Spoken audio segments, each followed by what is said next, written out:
प्रतिरोधों का संयोजन। प्रतिरोधों का रोधों का संयोजन। आज हमारा टॉपिक है प्रतिरोधों का संयोजन। समांतर क्रम संयोजन या पार्श्व क्रम संयोजन। समांतर क्रम संयोजन को पार्श्व क्रम संयोजन भी कहते हैं। ये हमने फिगर बनाया है, ये फिगर बनाया है। इसमें हमारे पास तीन प्रतिरोध है, R1, R2 और R3 है।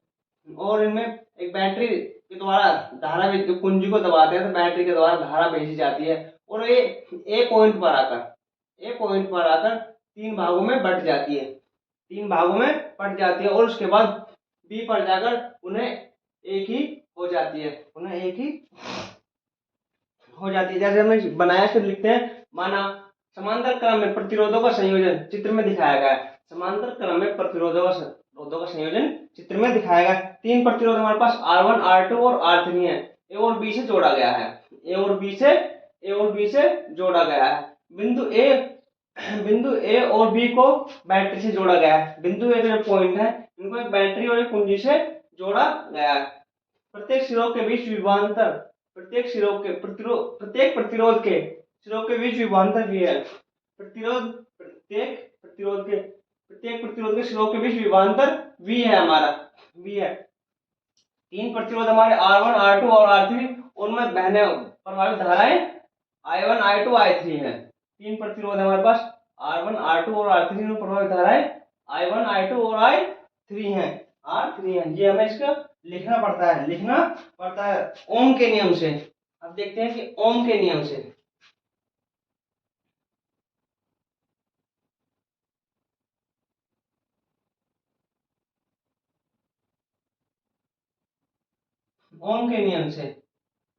I बराबर V अपॉन R से,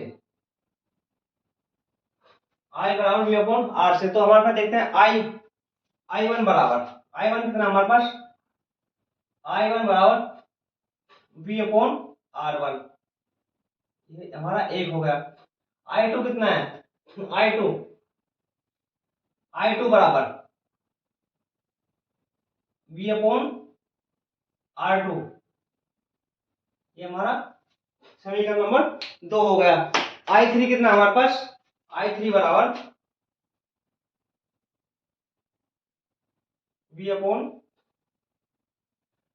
R3, ये हमारी 3 हो गई। ठीक है,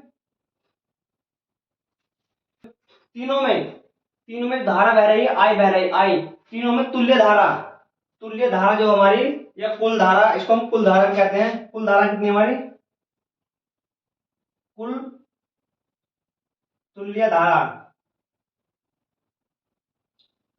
I बराबर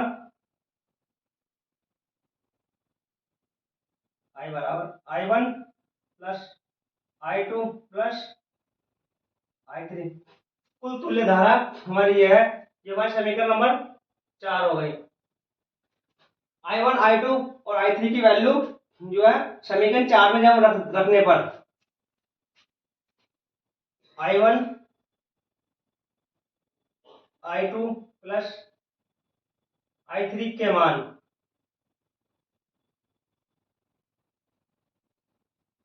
समीकरण 4 में रखने पर,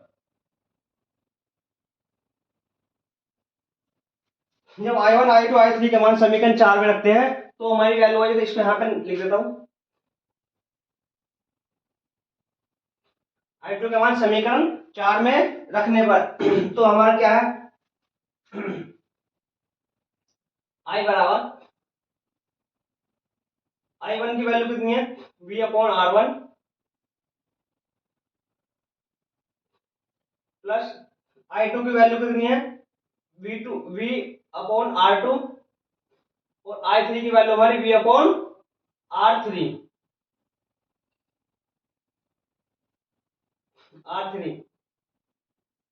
I बराबर, इनमें से हम V को हो गया। अब ओम के नियम के अनुसार ओम के नियम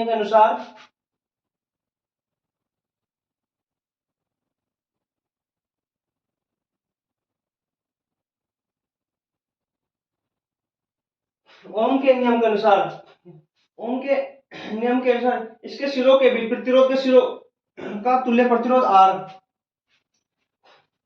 प्रतिरोध के सिरों के बीच तुल्य प्रतिरोध आर,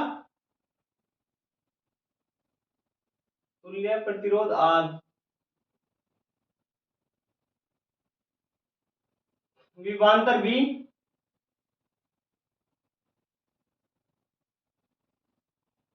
विभवांतर बी तथा धारा आई है, तथा धारा आई है, धारा आई है, तो V बराबर I बराबर V अपॉन R रखने पर, I बराबर V अपॉन R रखने पर, तो हम I के स्थान पर ये वैल्यू रख देंगे, I के स्थान पर ये वाली वैल्यू रख देंगे, तो V अपॉन R बराबर V R1 plus R2 plus R3, हमारा B से B कट जाएगा, तो क्या बचा 1 अपॉन R1 बराबर, हमारा बचा 1 plus 1 upon R1 plus 1 upon R2 plus 1 upon R3 बचा। यही हमारा समांतर क्रम संयोजन में, समांतर क्रम संयोजन तीनों समतुल्य प्रतिरोधों का मान दर्शाती है, यही हमें प्रूफ करना था,